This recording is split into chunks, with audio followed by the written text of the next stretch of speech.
Chicken wings are a classic dish that everyone loves and never goes out of style. But how do you take your wings to the next level and make them super delicious? Let's start with the basics. First step. Rinse your chicken wings and pat them dry with paper towels.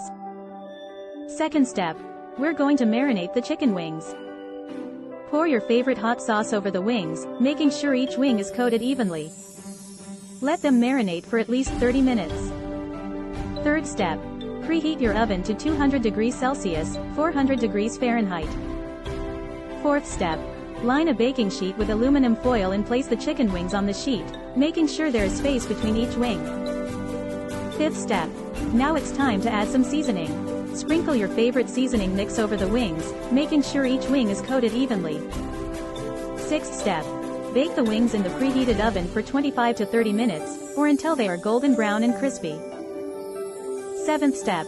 While the wings are baking, prepare your garlic butter sauce. Melt a stick of butter in a small saucepan and add minced garlic. Cook for a few minutes until the garlic is fragrant. Eighth step. Once the wings are done baking, transfer them to a mixing bowl and pour the garlic butter sauce over the wings. Toss the wings in the sauce until they are coated evenly. And there you have it, super delicious chicken wings. Serve them hot and enjoy. Thanks for watching. We hope you enjoyed this recipe and give it a try at home. Do like, share and subscribe to the channel for more recipes and cooking tips. If you have any questions or comments, feel free to leave them below.